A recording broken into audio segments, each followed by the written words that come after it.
ओम नमः शिवाय। महाशिवरात्रि के दिन भगवान शंकर की पूजा अवश्य करनी चाहिए। महाशिवरात्रि के दिन व्रत रखने से और भगवान शिव की पूजा करने से व्यक्ति के सभी मनोकामनाएं पूर्ण होती है। इस दिन व्रत के साथ ही व्रत कथा अवश्य सुननी चाहिए, इससे व्रत पूर्ण माना जाता है। आज मैं आपके लिए महाशिवरात्रि व्रत कथा लेकर आया हूँ, तो आइए सुनते हैं महाशिवरात्रि व्रत कथा। नैमिषारण्य तीर्थ में शौनकादि ऋषियों ने आशुतोष भगवान शंकर के अनन्य उपासक श्री सूत जी से पूछा, हे सूत जी, महाशिवरात्रि के व्रत महात्म्य सहित कथा श्रवण किया। अब अज्ञान में महाशिवरात्रि के व्रत को करके पूर्ण फल किसने प्राप्त किया, इस पर कोई कथा सविस्तार हम लोगों को सुनाए।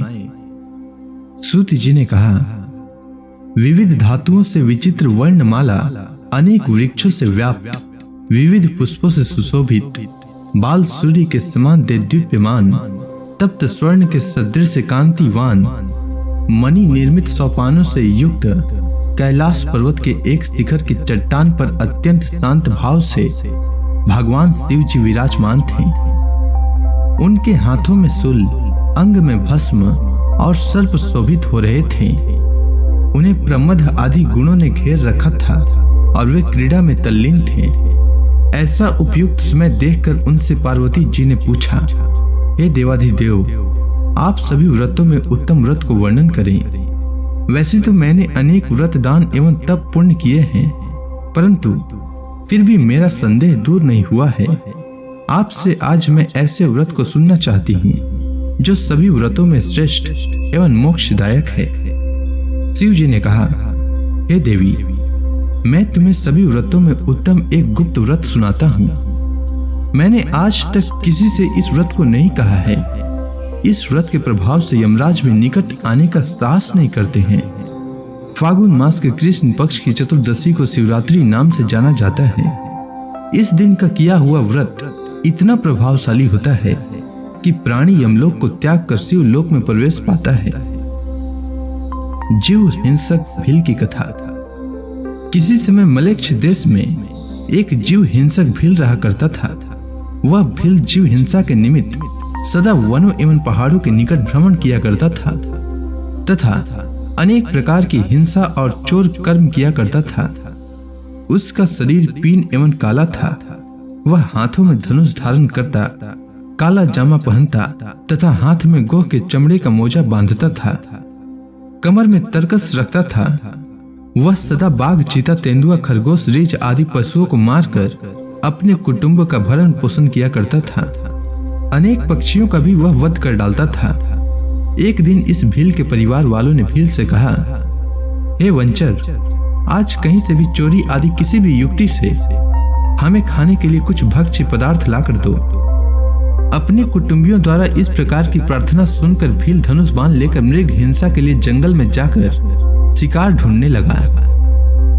हे देवी, एक बार चतुर्दशी के दिन वह हाथ में धनुष बाण लेकर गंभीर जंगल में जा पहुंचा। उसने वहां पहुंचकर हिरणों को खोजना प्रारंभ किया। हिरणों की खोज में वह भील इधर उधर की दिशाओं में दौड़ने लगा। बहुत प्रतीक्षा करने पर भी जब कोई वन्य पशु न मिला तो वह निराश हो गया। सूर्यास्त होने पर एक तालाब के निकट वह जा बैठा। उसने निश्चय किया कि आज रात्रि में मैं अवश्य ही इस तालाब में जीव मारूंगा। मन में ऐसा दृढ़ निश्चय करके वह तालाब के निकट स्थित एक बिल्व वृक्ष के नीचे बैठ गया। उस बिल्व वृक्ष के कोटर में एक बहुत विशाल शिवलिंग पड़ा हुआ था। इस व्याध ने अपने दाहिने हाथ से बेल पत्र तोड़कर शिव पर चढ़ा दिया। लिंग पूजा के प्रभाव से कोई भी हिरण उसके हाथ न आ सका। इस प्रकार उस बिल्व वृक्ष के नीचे रात्रि का पहला प्रहर व्यतीत हो गया। इसके बाद उस तालाब के नीचे एक गर्भिणी हिरनी पानी पीने के लिए आई। वह हिरनी चकित दृष्टि से चारों ओर देख रही थी। इसी बीच शिकारी ने भी उसे देख लिया। उसने अपने धनुष पर बाण चढ़ाया और साथ ही बेल पत्र तोड़कर शिवलिंग पर चढ़ा दिया। हिरनी ने भी उस शिकारी को देख लिया। हिरनी ने उस व्याध से कहा, हे महाव्याध, जरा रुक जाइए, तुम मुझे क्यों मार रहे हो? व्याध ने कहा, मेरा परिवार भूख से पीड़ित है। मैं तुम्हारे द्वारा उन सबों की भूख शांत करूंगा।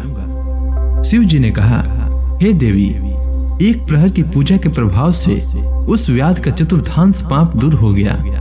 उसने अपने बाणों को थोड़ा समेट लिया और उस हिरनी से कहने लगा, मैंने अनेक जीवों को मारा है, किंतु आज तक किसी वन्य पशु को मनुष्य सा बोलते नहीं सुना। मुझे तुम्हारी बातों से बड़ा कौतूहल हो रहा है। तुम किस वंश में उत्पन्न हुई हो और कहां से आई हो?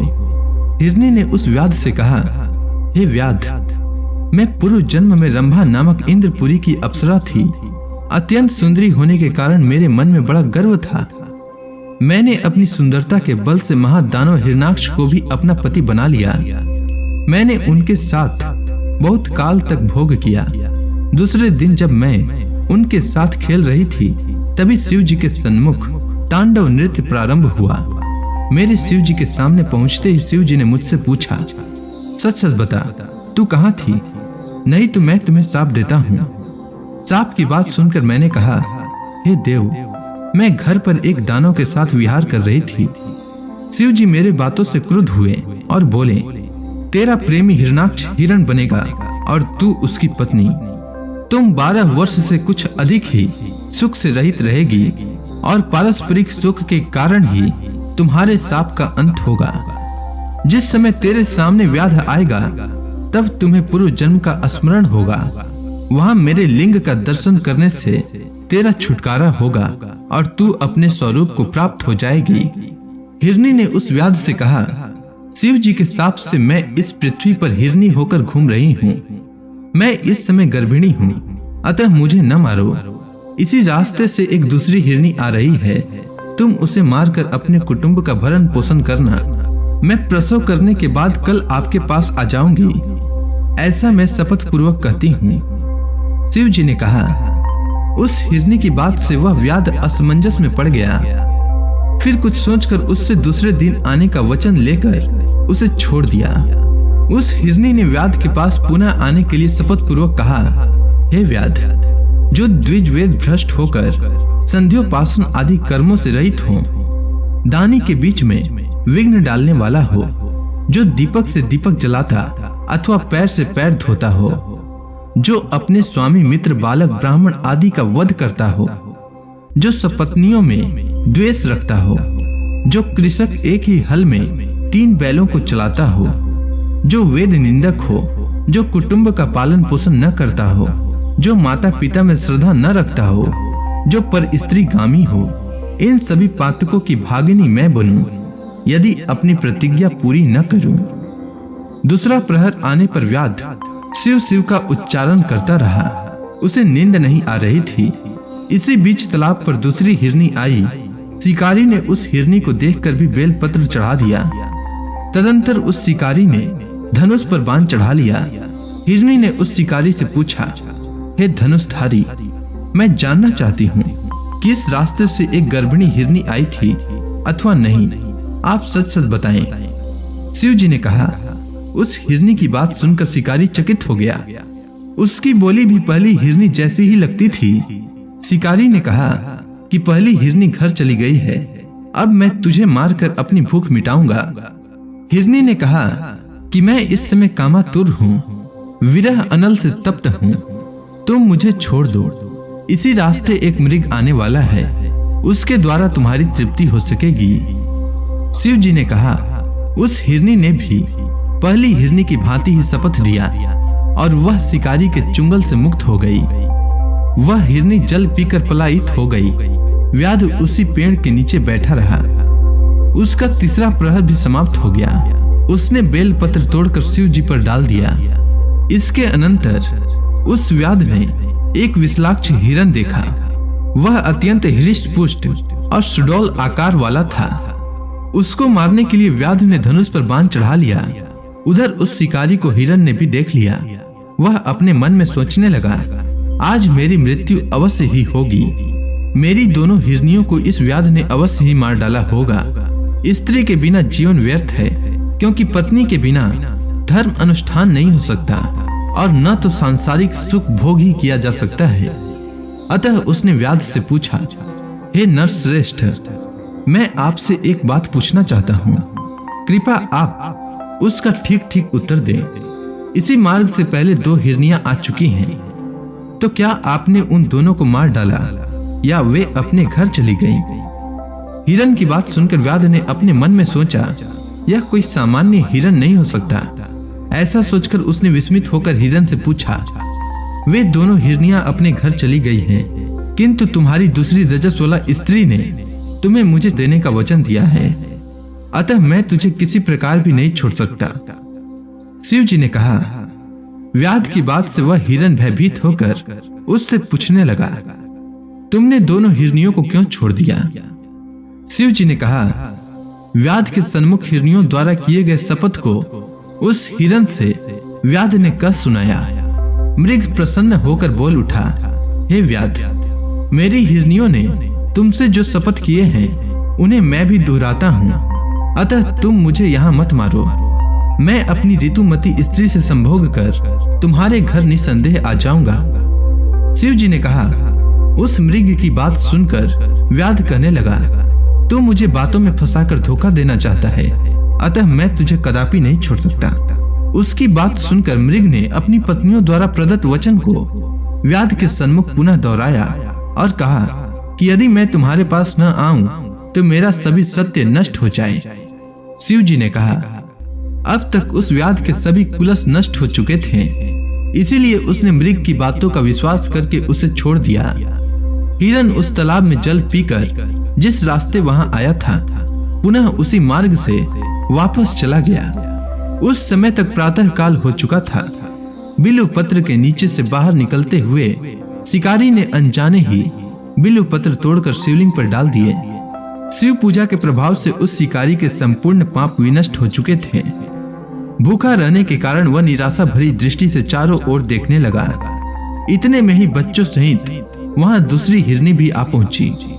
उसने धनुष पर बाण का संधान किया, किंतु इसी बीच आगंतुक हिरनी बोल उठी, हे धर्मात्मन, बाण मत छोड़ो, अपने धर्म का पालन करो, क्योंकि मैं सभी प्रकार से अवध्य हूँ। शास्त्रों में कहा गया है, सोते हुए राजा को, मैथुन में रथ प्राणी को, स्तनपान कर रहे बच्चे को, रोगी को और बच्चों से युक्त हिरनी को नहीं मारना चाहिए। उस हिरनी ने व्याध से कहा कि यदि तुम मुझे मारना ही चाहते हो तो मैं अपने बच्चों को घर पर छोड़ आऊं तब मारना। यदि मैं न आऊं तो उसी पाप की भागनी बनूं जिससे स्त्रियां स्वपति को त्याग कर पर पुरुष में आसक्त होने पर बनती है। शिव जी ने कहा। व्याध से मुक्त होकर वह हिरनी अपने बच्चों को लेकर घर चली गई। इधर व्याध भी अपने घर के लिए तेजी से चल पड़ा। घर पहुंचते ही उसके भूखे बच्चों ने उसे घेर लिया। उसके घर में न तो मांस था न अन्न ही। सभी बच्चे निराश हो गए। शिकारी अपने मन में बार बार उन हिरनियों का ही स्मरण कर रहा था। इतने में ही उसकी पत्नी ने कहा कि तुमने तो आज रात भर व्रत रखकर सभी लोगों को भूखा ही मार डाला। पत्नी की बात सुनकर उस व्याध ने कहा, हे प्रिय, मैं कल रात से भूखा हूँ और मुझे नींद भी नहीं आई। कल रात में जो हिरण और हिरनियां मुझे मिली वे अपनी प्रतिज्ञाबद्ध होने के कारण मेरे यहाँ आएंगी और मैं उनका वध करके परिवार को तृप्त करूंगा। शिव जी ने कहा, हे देवी, वह हिरण व्याध के पंजे से मुक्त होकर अपने हिरनियों के पास चला गया। उसकी एक मृगी ने प्रसव किया, दूसरे ने संभोग की इच्छा प्रकट की और तीसरी ने अपने बच्चों की रक्षा के लिए प्रार्थना की। हिरण ने ऋतुमती मृगी की इच्छा पूर्ण करके कहा, तुम सब यहीं रहकर बालकों की देखभाल करना। अब मैं व्याध के पास जा रहा हूँ, क्योंकि मैंने उसे वचन दे रखा है। शिव जी ने कहा। मृग की बातों से उसकी पत्नियां भी साथ चलने का आग्रह करने लगी। वे सब बहुत ही दुखी होकर कह रही थी, पिता, भाई, पुत्र आदि सभी सीमित वस्तु देते हैं, परंतु पति से अपरिमित वस्तु की प्राप्ति होती है। अमित दानी भर्ता वेदे ही, इसीलिए स्त्रियों के लिए पति ही परम गति है। पति के बिना नारी का जीवन सुना है, अतः मैं भी तुम्हारे साथ चलूंगी और साथ ही मरूंगी। शिव जी ने कहा। उस मृग की पत्नियों ने विरह कातर होकर मरने का निश्चय किया। परिवार के शोकावस्था से वह मृग बहुत ही दुखी हुआ। वह सोचने लगा, यदि मैं वचनबद्ध होकर भी व्याध के पास नहीं जाता हूँ तो धर्म का नाश होगा और जाने पर कुटुंब का अंत हो जाएगा। वह दुविधा की स्थिति में पड़ गया। अंत में धैर्य धारण कर उसने व्याध के पास जाना ही उचित समझा।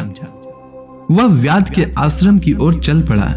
उसके पीछे पीछे उसकी पत्नियों ने भी उसका अनुगमन किया। वहां से अपनी स्त्री पुत्रों को साथ लेकर वह मृग उस भूखे व्याध के पास आ पहुंचा। मृग ने व्याध से कहा, हे व्याध, पहले तुम मुझे मारो, तत्पश्चात इन सभी को। तुम्हारे बाणों से मरकर आज हम लोग स्वर्ग को जाएंगे और तुम्हें किसी प्रकार का पाप भी नहीं लगेगा। मृग की बातों से उस व्याध के मन का अज्ञान दूर हो गया।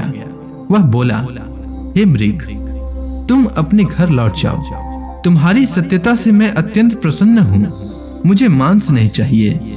तुम मेरे बंधु, गुरु और मित्र हो। मैंने आज से अहिंसा का व्रत ले लिया है और अपने हिंसक शस्त्रों को तोड़कर फेंक दिया है। अतः अब तुम निर्भय होकर लौट जाओ। शिव जी ने कहा। इतना कहकर शिकारी ने धनुष बाण तोड़ डाले और मृग की प्रदक्षिणा करके उसे नमस्कार किया। स्वर्ग से पुष्प वृष्टि होने लगी। इतने में एक देवदूत सुंदर विमान लेकर स्वर्ग से आ उपस्थित हुआ। उसने शिकारी से कहा, हे महाव्याध, इस विमान में बैठकर सदेह स्वर्ग को चलो। शिवरात्रि के प्रभाव से तुम्हारे सभी पाप नष्ट हो चुके हैं। शिवरात्रि के दिन तुमने अनजाने में ही उपवास और जागरण द्वारा शिव जी की पूजा कर डाली। हे धर्मात्मन, तुम्हारी इसी नाम से नक्षत्र मंडल में अस्थायी निवास होगा। इसके बाद उसने उस मृग को संबोधित करके कहा, हे मृग, तुम अपनी स्त्री और पुत्रों के साथ इस विमान में बैठकर स्वर्गारोहण करो। अपनी तीनों भार्याओं सहित नक्षत्र पद प्राप्त करो।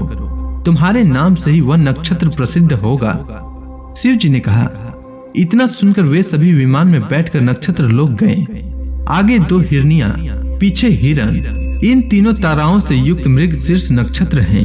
यह नक्षत्र आज भी आकाश में दृष्टि गोचर होता है।